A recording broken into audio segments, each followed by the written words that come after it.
Hey there, survivors. Rosanna Novice with Mindshift Thrive Global Ministry. A wonderful, extremely important episode that we have for you today. Remember, we are in season 2 of Community Leaders segment, and I have not only a state representative, but I have a survivor in the house. Her name is Representative Karen Lupton here in Georgia, State Representative of Georgia. A pleasure being with you here today in order for you to share what you're doing at the Capitol, your role, and as a survivor, what that means.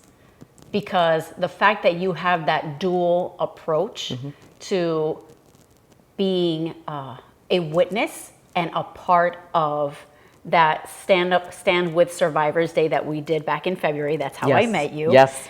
And being able to see the survivors and where they are today after those traumatic incidents in the past. And you obviously were also a part of that type of experience, and now you lead. You lead with purpose. So I want to be able to talk about where you came from, where you are today, and your why. Why are you in politics? People ask that a lot. Okay, let's jump right in. Girl, what's going on? Oh my gosh, how much time do you have? Okay, like 25, 30 minutes. Okay, great. We can go on forever. I know we could. We could. We've had quite a good time, and I'm so grateful. Unfortunately, we haven't recorded it. I know, yeah. But that's okay. But now we are. We're on a roll, girl. We're here now. Yes. It was so nice to meet you at the Stand With Survivors Day that was held down at the Capitol. Yes. And this is my first term. Our terms are 2 years. Okay. Last year, I was kind of focusing on learning what I was doing in the House of Representatives because there was a lot to do. And I was just kind of watching and observing. And I honestly wasn't sure when I got into politics whether I wanted to lead with my story of survival. I wasn't sure whether I had the resilience to be talking about this in public, because once you take the lid off of that story, you can't put it back in. Correct. So I wanted to make sure that I personally and my family were okay with talking about this very openly. Yeah. And I really felt coming into this second year of my first term that I really could dive in, that I can use this platform at the State House to bring attention to issues of violence that women suffer. That's right. And help put that voice in the room where decisions are being made about how our state spends its money, what programs we support, and teach people not only what survivors go through, but what people who help survivors go through and need. Like in the advocacy realm? Yes, in the advocacy realm, and specifically I've been working with, last year the budget that was passed had some money in it for sexual assault nurse examiners. They're SANE nurses is what they're called, and they work at sexual assault centers. Okay. They're going to be the ones who are taking a rape kit. They're going to be the ones who are doing a full medical examination of someone after they've survived an assault. The governor disregarded those funds, so I was fighting to get some of those funds put back in the budget to pay to pay for our highly trained nurses who do this very, very important work. And right now I'm working to try to SANE nurses. There are only 2 places in the state that do this right now, 2 places in Georgia that do this right now, which is do non-fatal strangulation exams. I've heard about that. Yes, and it's very, very vital, especially with domestic violence. Can you break that down just a little bit for survivors that don't understand what we're talking about? Sure. Non-fatal strangulation exams are when you've been attacked by someone and they physically try to choke you. Yes. This does not always leave very visible damage at first. Like a bruise, things can develop. Now, the 2 centers that do this in the state have some very sophisticated technology. They've got cameras that cost about $17,000 each. Wow. But they can take a picture of a woman's neck when she says she's been attempted to be strangled, and show what the damage is before it develops on the outside. Internally. What? Internally. And it's also hard for women of color. Their bruising doesn't necessarily show up as well on a fair-skinned person. I get it. So these cameras take images that show the damage. They can then take them to court. These nurses who do these exams take this evidence to court. because people who strangle other people are at well, first off, their partners are about a 750% more risk for being killed by that person. If someone is strangling you, you are 750 times more likely to die at the hands of that person. So The next time around. the next time, Right. don't let there be a next time. Correct. And so if women can be encouraged to get these exams, to put themselves in safe places where people want to help them so that they can get connected with law enforcement and make those accusations, get to court. This evidence stands up in court, and we know so much more about people who strangle other people, how dangerous they are. You're more likely to kill a cop if you strangle somebody. Like you're a dangerous person. So we need to be getting these people off the streets. Showing this in court is very, very important. Wow. Now, the nurses who do these exams are now just doing them out of the goodness of their hearts. Because there's no funding. There's no funding. They're not compensated. Meanwhile, district attorneys, police departments are calling up these nurses saying, please, we just had a near strangulation case come in. We need you to look at this so that we can get evidence. Oh my gosh. So this is a very important thing that they're doing. This is a high-tech, a high-end equipment. Yeah. So far advanced. Like I never would have fathomed something like that. I didn't either. There's things going on underneath the skin. Yeah. I'm sure it's the capillaries, something that's opening up, trying to surface. And then it goes right through. That's amazing. It's really incredible. I don't even understand how it works. And I didn't know that that we had this kind of technology until I started visiting sexual assault centers. Okay. Some of which also are domestic violence centers. Right. So we've got 28 sexual assault centers in the state of Georgia. I've visited 9 of them in person so far. Incredible. And so that's where I learned about these near fatal strangulation exams that some of these people do, but they do them because they know it's the right thing to do. But because these exams are not compensated in any way, no one feels the need to get the extra training. Nobody feels the need to go through it because they're not going to be compensated for their time or their efforts. So I really want to make sure that the state... Why does it boil down to money? Isn't it frustrating? Why? It's awful. It's awful. It's as a human being and as a social responsibility, you are in the community. You're all hands-on. You're the front line. So if you can, even if you can get free training from that nurse that already had the training done, and you can work alongside of her, just carve out a little bit of time to understand, so then you can advocate and they can help you speak up. Absolutely. To push for more funding and get more nurses trained. Yes. Because that's super important. It's very important. Very important, because it's hard enough for a victim to show up in court. Exactly. I mean, for them to even get to that point, it's hard. Yes. Right? Yes. If there's a custody battle, Yes. you know, that's something that's needed. But a lot of these single victims, sometimes they don't even go. They're afraid of the perpetrator. You know, they have to go out of state or somewhere definitely far away from their home. And then they don't have evidence. Yeah. And it's usually, and then the judge is looking like, I want to help you, but I can't. Right, right, right. So when you have something like that in place, so what's going on with that now? You're still pushing to With that, I'm still pushing. Okay. I had a bill that was before a committee, and I had one of these SANE nurses, one of these strangulation specialists, come and testify, and her testimony was very effective. Okay. So I had other representatives telling me, we didn't know that this was this important and we need to get this compensated. Wonderful. So we're making steps forward, baby steps, day by day. So we'll see what happens, but there's already been some movement in getting domestic violence shelters and sexual assault centers a little bit more money in the fiscal year 25 budget. Okay. Because sexual assault centers and domestic violence centers have state standards that they follow. Right. Everyone has agreed on a certain set of services, a certain level of care. They receive some funds from the state, but very little.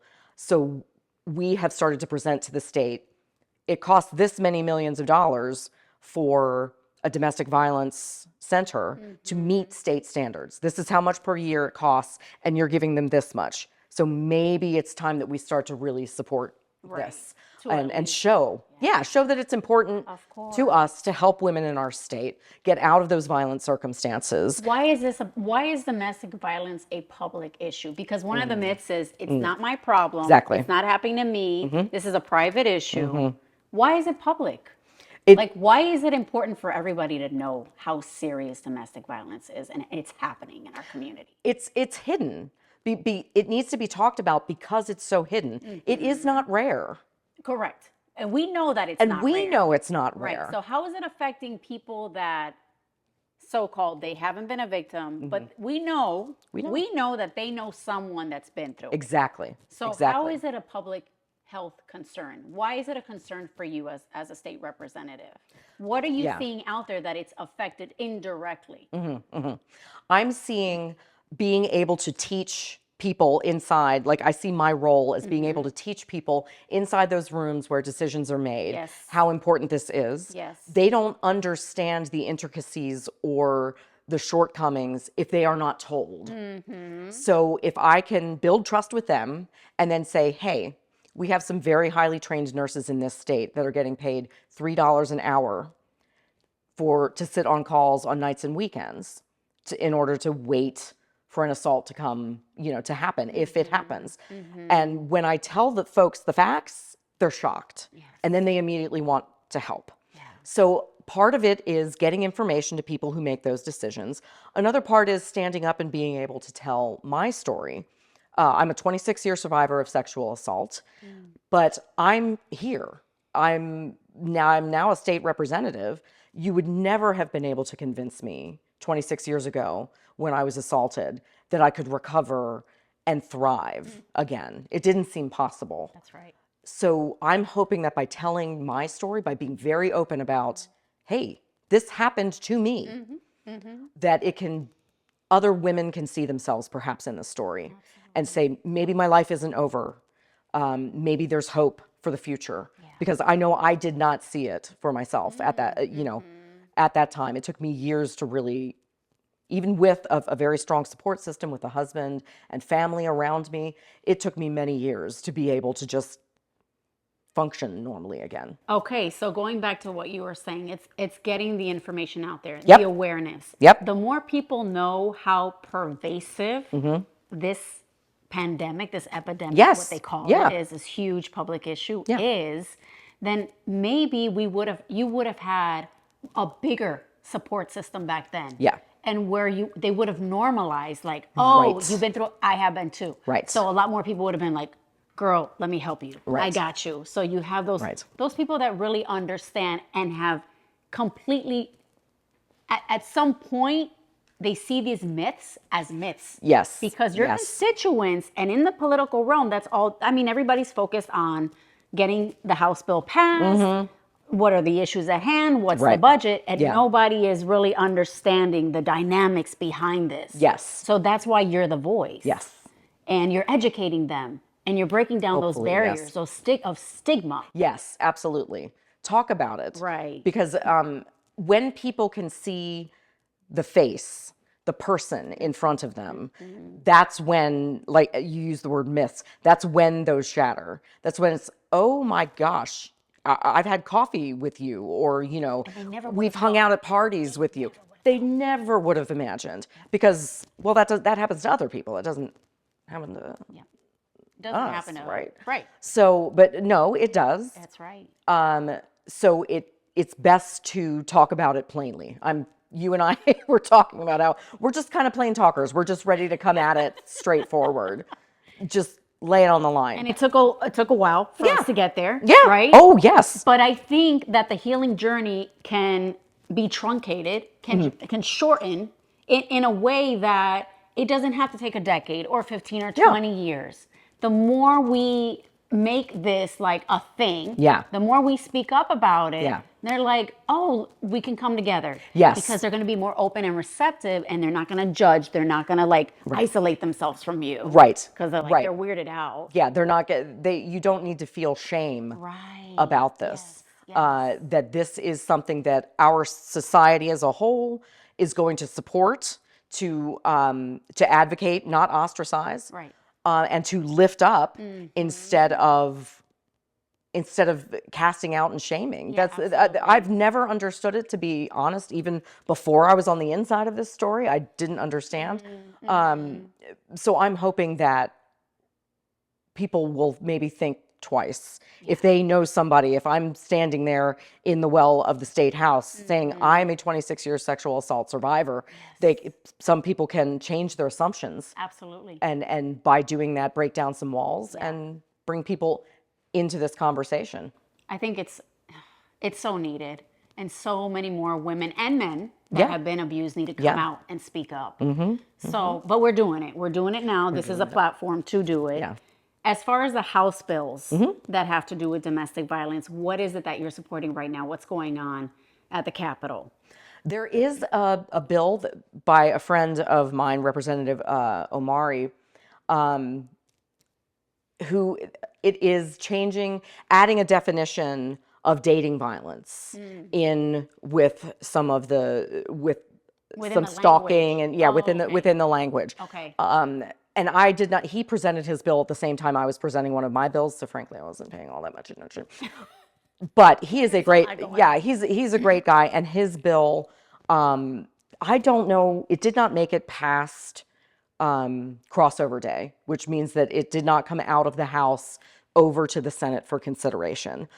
But one funny thing about the General Assembly is that we tend to try to group bills together in the final days of session. Oh. So if there are other bills dealing with this section of code, there's other representatives who have bills regarding stalking, regarding giving evidence about that, and things like that. So if we can pull things together, we might be able to stick some bills together to get them passed together. I get it. So there's that. I've been advocating for a bill that would change the definition of forensic medical exam, which is what nurses do, these specialized nurses do, to include non-strangulation exams, so that they would then be funded by the state crime victims emergency fund. Okay. So there would be under that budget. it would be under that budget. It would be under that budget. So that was my bill. That also did not make it through, but I got to speak about it at 2 different hearings and in front of the Rules Committee, which is huge. Which is huge. Wonderful. Which is huge. Because that sets up for a platform More for the conversations. next go round, right? So that we can introduce a bill again, Yep. and then go through the due diligence of following through, getting it from committee to committee, and then House and Senate. It's a wild, wild ride. It's a wild, wild ride. Wild. And But you've got to keep pressing forward. Yeah, Isn't yeah. that what you're doing? Yeah, day by day. You just keep trying. Going to refine, come back again, talk to more people, refine, talk to more people. Yes. And hopefully get it through so that we can show good support statewide for these vital services. Yeah, absolutely. So let's encapsulate this episode, because it's very meaty. Yeah. And we've got the survivors listening out there, friends, families of survivors throughout the entire United States. I even have several viewers in the country of Brazil. Oh, wow. That are supporting us now. Wow. I'm super excited about that. Oh, I wish I knew some Portuguese. Oh, shoot. It's being translated, of course. Okay. Oh, wonderful, wonderful. But they're supporting, and I'm just so excited. What could you say to our audience as far as advocacy? What is their role as a survivor? I know they're part of the healing journey, but they're also, now that they're starting to heal and they see that there's a lot more people out there that look like them or don't, and they're in these positions. Yes. I mean, you are in a very powerful position. Yeah. And the fact that you are brave enough to speak up about this is huge. Yeah. And it's making strides. So I congratulate you on that. Well, thank you very much. It's the least I can do. It's the least I can do to use this platform to help people. You're doing so much. So what could you say to the survivors? What can they do as a citizen? Yes. And as a survivor? Okay. As a citizen and as a survivor, what you can do to help in Georgia specifically is go to the Secretary of State's website. There you can type in some very simple information and figure out exactly who your state house representatives are, your state senator. You can find their names, get their email addresses, email them about, you don't even have to go into details maybe with your story, share what you're comfortable with, but be real with them, because a lot of them don't understand what a SANE nurse does, what an advocate at a sexual assault center does. They don't know that that's the person who holds your hand. Right. They don't understand that these folks that are working at these sexual assault centers are gathering evidence to put people away. Wow. That this that this is a law enforcement issue as well. They don't know what these resources that need funding mean to people. Yes. So when I can say, these are the people who held my hand when I was in court facing my attacker, that rings the bell of truth. That's a story that somebody can hold on to. Absolutely. So I would say for survivors, share your story as much as you are comfortable with. Talk to each other. Yeah. Because there is strength in numbers. Those Stand With Survivor days are very powerful. So the Stand With Survivor days in the state of Georgia, there's a domestic violence coalition. I'm assuming that every state has a coalition on domestic violence. Yeah, I'm not positive what they are, but yeah. Right. But they can Google within their Oh, state. absolutely. Oh, and absolutely. connect with their email list. Yes. And go to these Stand With Survivor events. Yes. Stand at the Capitol and push to see who my representative within my county is and be part of that voice, be part of that change. Yeah. If you're in another state, ask your state representative once you find out who they are. Right. Ask them who is working on this. Yes. It might not be it might not be their specific area of expertise. Okay. If somebody emails one of my colleagues and says, "I'm really passionate about getting funds for domestic violence survivors." Yes. Who is working on this? Okay. They will be able to direct you in a good path, and that way you hook into a conversation that surprisingly might already be happening. That's right. Beautiful. Yeah, because we all have a role to play. We do. It's not just listening to this episode and, oh, that was nice, now I know something. Okay, now that you know something, what are you going to do with it? Yeah. When you're ready, you can do powerful things with it. What are you going to do with it when you're ready? Because we're healing. Yeah. It takes time. Yeah. But if there's a little something that you can do, start there. Hey, survivors, it's game time. Go like this, Karen. Okay. Game time. There you go. We're playing. I can play along. We're playing Pictionary. Yes, please. Are you ready? I am so ready. Okay, there's like 3 pictures or 4, depending on how much fun we're having. Okay. And the time, right? All right, our production crew is going to be like, okay, that's a wrap, Right, guys. yeah, Because when you're having too much fun. We'll be here midnight tonight. 2 syllables sounds like.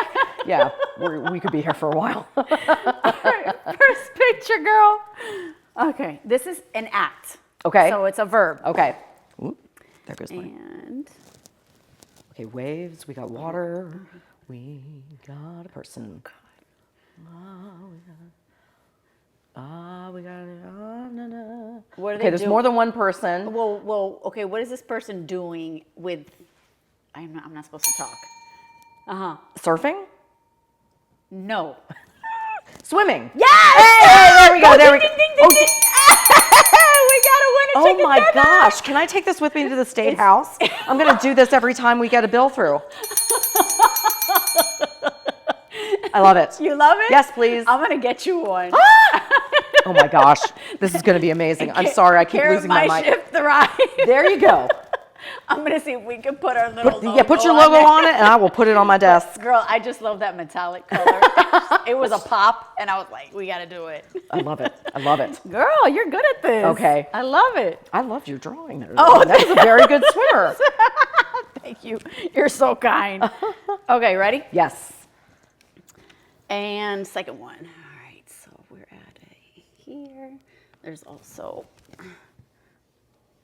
Oh, okay. So we got a cliff, a beach, a person. Oh my gosh.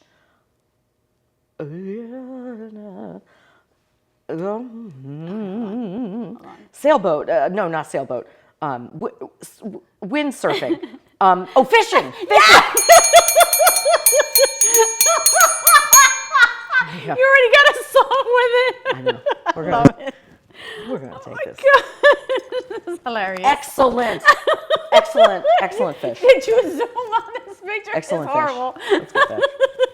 Listen, as long It as got the you're- point across. I knew Yeah, exactly I what was gonna that was. say, As long as you get the point across, it doesn't matter. We got it. Okay.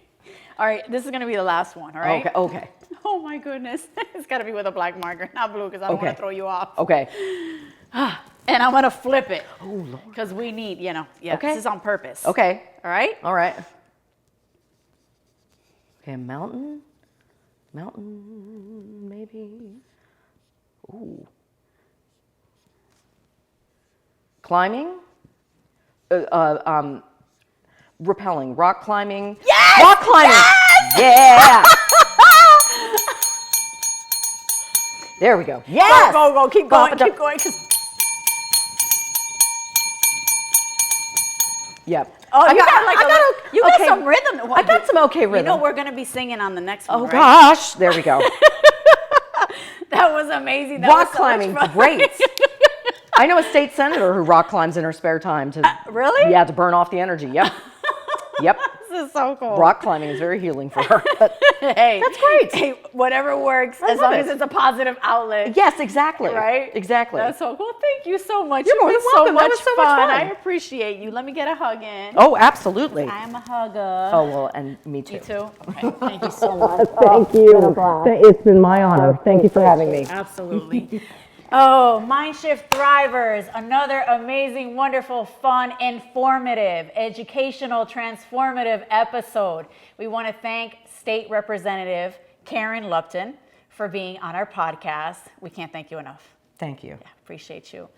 Until next time, ladies, remember, we are healing. We're healing together. Remember to join in with your local coalition, local representatives, your state representatives. Get in touch with Congress, the state capitol, anybody who is advocating for domestic violence. Find out how you can help when you are ready.